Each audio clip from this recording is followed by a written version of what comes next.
Hey guys, how's it going? Hope you're doing well. My name is Crown, and today I'm going to read you some very interesting stories that I hope that you're gonna love. And now, without further ado, let's go!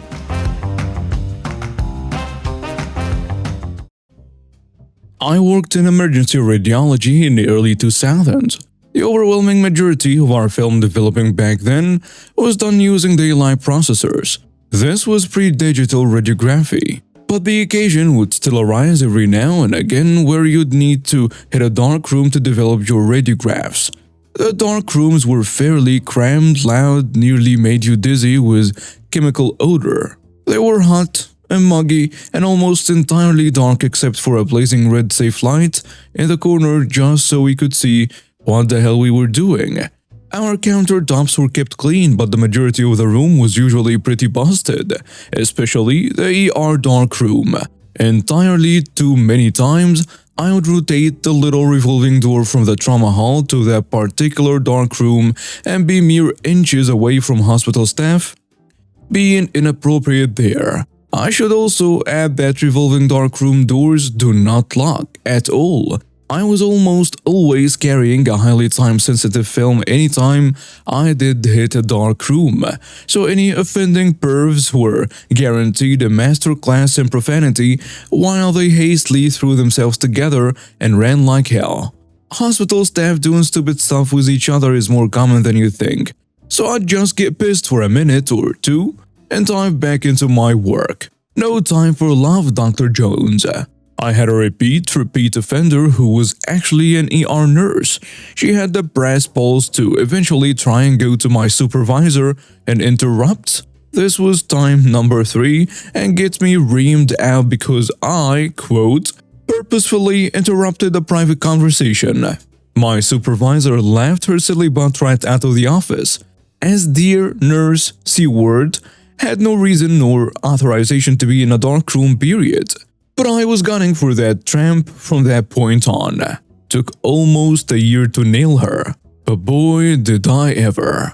Happened during one last time in my darkroom. I quickly grabbed her scrub pants and whipped right back out of the revolving door again.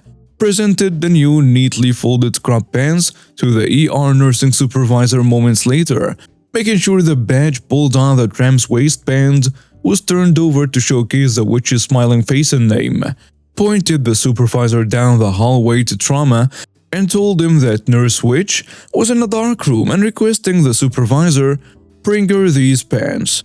The nursing supervisor briefly looked at me like I'd grown another head, but she turned on her heel and hightailed it down the hall to the dark room. Never saw that witch Karen again after that night. The married respiratory therapist she was with at a particular time didn't have his employment help whatsoever from that fiasco either. I wish I would have had time to stay and watch the fireworks.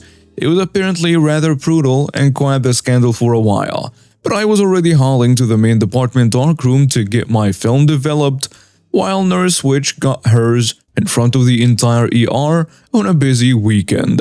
I also never saw anyone in my dark room again. Until I transferred hospitals. It was a beautiful summer day in the park, and I was sitting on a bench waiting for my mom to come back with my hot dog sandwich.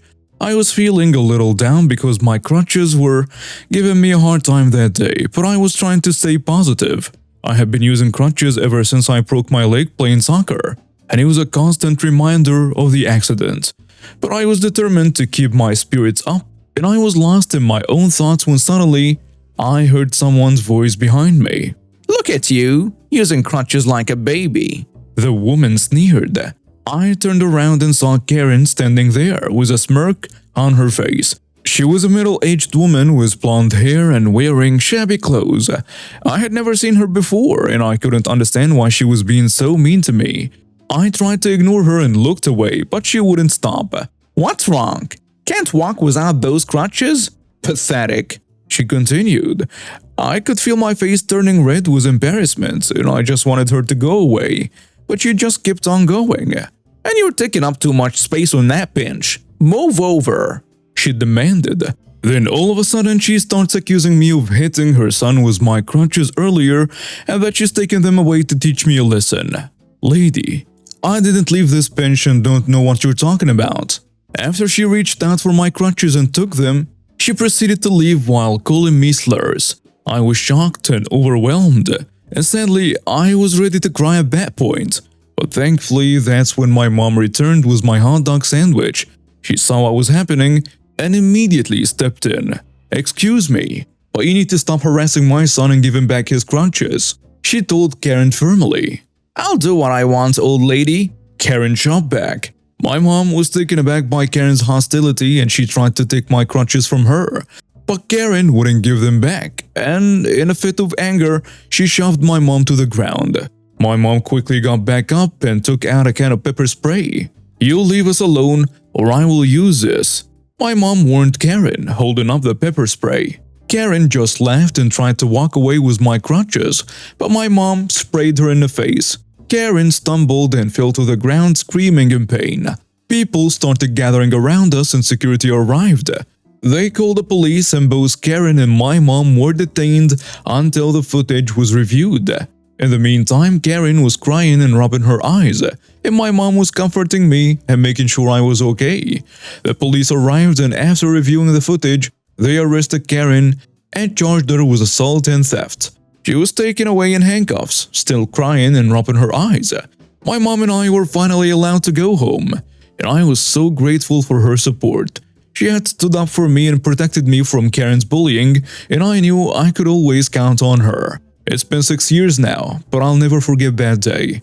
I learned that it is important to stand up for yourself and others, and to always treat people with kindness and respect. And I'm grateful to have a mom who was willing to fight for me and always has my back. Years ago, I worked for a state agency that saw me drive in different directions every day. The contract went through a regional agency, but I worked directly for the state for the contracts. As such, the director of the regional agency was not my boss, and his only responsibility was to make sure I got my paycheck, including expenses. Things went swimmingly for the first year until the director retired and they moved a deputy director, who was a known micromanager D-bag, into his slot. Well, the new director started trying to give me orders, to which I said, yeah, no. Doesn't work that way. Read the contract. This pissed him off to no end, as I had my office in the building and I was the only person he couldn't say boo to. Plus, I was really good at my job, and the state was very pleased with how things were going. Thus, no entertaining contract renegotiation with a regional agency. Well, my job was pretty dynamic and so much, as I'd be plowing in and out all day, and every time I saw the new regional director, he'd glare at me. When we were in meetings together, he'd see if I took the floor and explained what was going on in that field.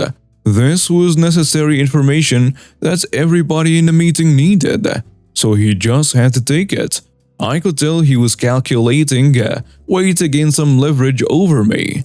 I'm chuckling now thinking about how much I innocently pissed this dude off. At any rate, somewhere along the line he realized he had to sign off on my expenses and decided to take a deep dive into them. So one day he shows up at my office and says, "You need to come with me." I'm a little taken back and decide, what the hell, just follow this guy and see what he wants. He ushers me into his office and tells me to have a seat, and he leaves his office door open so that everybody in the vicinity can hear what's about to happen. He has my expenses for the past month spread across his desk. "You're saying you went from A to B and that's how many miles you drove? Then from C to D and E and back to C?" He said it loudly, basically accusing me of padding my miles. So, yeah, theft. So I lost my mind right there. "What, you're calling me a liar?" I bellowed. He did not expect that. Frankly, neither did I. I was just so furious that anyone would suggest I'd do such a thing. So I said, "Wait right here." And I stormed out to my Jeep and grabbed my gazetteer. This was 5 years before Google Maps was a thing. And stormed back to his office. By now everyone was tuned in, and I slapped it down on his desk. Then I proceeded to show him how I use back roads to save tons of time. He maintained that that was not appropriate and I should go the direct route and it would be faster anyway. I withdrew with his nonsense at that point and said, You can take it up with my supervisor, a guy he would never mess with. We left it at that then. If memory serves, never spoke another word to each other. Cue accidental revenge. There was a meeting on the seacoast an hour or so away, and we both needed to be there, and it happened that we got into our respective vehicles at the same time. He was traveling with a co-worker whom I like. He pulled out ahead of me and I basically followed him for about 10 minutes and then hit the back roads that, by this point, I knew like the locals. When they finally arrived, I asked his co-worker, "Oh, did you guys stop for gas or something?" "No, straight through." "Why, how long have you been here?" I smiled, looked at the regional director and said, 15 minutes. About 7 years ago, I bought a mobile home in a park that had $300 a month paid rent. As soon as I got in, I paid for a full year. The next year, they raised the rent $5 and again paid for the whole year. Same for the third year. Just before the first year, they raised the rent $10. Now, they didn't do anything extra for the raised rent, and one day I was talking to a neighbor and she was complaining about them raising the rent again. I said, "Yeah, $10. She says they only charged her $5 more. I talked to two other neighbors and they both were only charged $5. I tried contacting the on-site manager 2 houses down from me and they never called me back. So I found some land in another park where I actually owned the land and only had $200 a year HOA fee. 2 months later, I moved the mobile home and last I checked with Google Satellite, the lot is still empty. Idiots. I, 37 female, am a photographer who specializes in creative portraiture and have been fortunate to be pretty successful in my career. In early 2021, I worked with a local performer, who I will refer to as Jane, and we hit it off really well. We had several mutual friends and acquaintances and by the end of the shoot wondered how we had gone this long without working with each other. The photos turned out beautiful and once they had been edited, I had shared them to a local networking group for models and photographers. This particular group was created by a friend of mine, specifically minority women, to have a safe place to come to and network on projects, work, and so on. The photos went over really well until someone new to the group, who I will call Natalie, decided to start making negative comments about my model, Jane. In short, she began to criticize Jane and went on for a good bit about how some nonsense involving a boy they both knew. Overall, it was just really inappropriate and unnecessary commentary that really shouldn't have been part of a group centered around modeling, photography, hair, and makeup. I made a point of replying to this person and telling them in no uncertain terms that their rantings had no place in the group and that their personal beef with the model really shouldn't be a topic of discussion in the photography group. There was a little bit of back and forth with Natalie increasingly throwing insults at me, which I took with a grain of salt, before the admin of the group stepped in and removed her from the group. I did not know this at the time, but the only reason Natalie had been added to the group is because she had runway experience and the group was hosting a workshop for members that were interested. After this incident, Natalie was fired from the workshop. I didn't really think much of the whole situation after that until my bestie messaged me, asking how I knew Natalie. I told her I didn't and gave her a rundown of the previous situation. Apparently, Natalie had taken the time to dedicate an insanely long social media post about myself and Jane, specifically how she was going to make sure I never got any work in our city again, and that I was just a big old see you next Tuesday. Honestly, I had a pretty good laugh about it. In an effort to kinda poke fun at the situation and make a point that this particular word doesn't bother me in the least, I decided to do some self-portraits where I painted the big ol' C word all over my face, neck, and chest. I made funny faces, flipped off the camera, stuck my tongue out, and so on. After all was said and done, I made the photo my profile picture on my social media. It blew up. People really gravitated to the idea of it, so I decided to turn it into a special. For the months of April, I would offer a discounted portrait session where the client would choose a word they feel has affected them in one way or another, have it printed all over them, and in essence reclaim power over that negative word. They could do it however they felt they needed to. If they need to be mad, get mad. If they needed to cry, cry. If they wanted to make funny faces, have at it. I'm here for it all. One thing I have always striven as a photographer is creating a safe and welcoming environment for anyone who comes to my studio. Well, it blew up, and I suddenly found myself overbooked for April and many more messaging me wanting to participate. So I decided to extend the special and just see what happens. Everyone had their own story behind these words, and honestly, with some it took everything in me not to break down bawling right then and there. It's amazing how much power one singular word can hold over us. Some people have been carrying this weight for decades, and it turned out to be an incredibly cathartic experience for several people. It was also gaining a fair amount of attention on social media. People were responding really well to the message behind it. Sometime in May, a local news publication reached out and asked if I'd be willing to talk about the series. I agreed and answered some questions, told a relatively condensed version of what sparked the series and so on. This was followed by 2 other publications reaching out, interested in the story. I decided at the time to talk with a local gallery that I have a close relationship with about setting up a solo exhibit later in the year, and they were really excited about it. We decided to set it up for early September, and it would run for 2 weeks in the gallery, and I got to work setting up an opening night event. I also asked that those who were comfortable doing so share the story behind their word, where it would be placed next to their photo in the gallery. For opening nights, I was able to gather some of the best local performers so we could do a show in conjunction with a gallery event. It was an incredible, diverse cast of performers, including Jane, who had also participated in the photo series. We actually bonded over the whole situation and are now very close friends. The show drew in a crowd of more than 200 people before the gallery had to cut off ticket sales, and we were at capacity for COVID social distancing purposes. For the second half of the show, each performer did a piece in relation to the whole theme of the series. A portion of all sales went to a local organization for at-risk teens and young adults that has a large focus on mental health. I was called on stage a couple of times where I babbled incoherently, while before shakily handing the mic back to the host of the show and scuttling off stage like the neurotic goblin I am.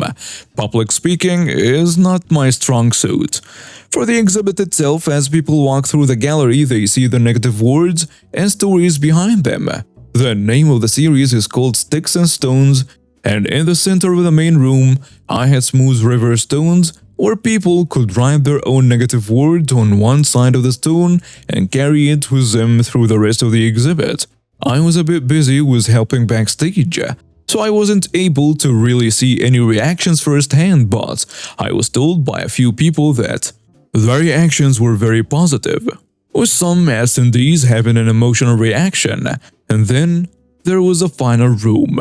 Now, what the gallery attendees were not aware of was that there was a second part to the series. In fact, even the participants weren't aware until they arrived at my studio for their shoot. I also made a point of making sure it was kept hush-hush for the time being. After doing photos with their negative word, they would choose a positive word that they would like to replace it with. We will pick a spot on their face, neck or chest to wipe away part of the negative word and paint on the positive word in Pride Trip paint. In the final room, the walls were covered with the positive word photos, smiling faces of the participants taking power back over these words that had held so much power over them for so long. There was also another table with red Sharpies where attendees could write their own positive word on the other side of the rock, and they could choose to take the stone with them or leave it in a basket on the table. I still have the stones people left with their own words on it and kept it in a special place in my home. I've been told by several people who attended that they decided to keep their stones as a memento of the show. I also had a great surprise while at a convention in the next state over, where one of the attendees I randomly chatted with had seen my series, and she also happened to be from an entirely different country. It was truly one of those small world situations.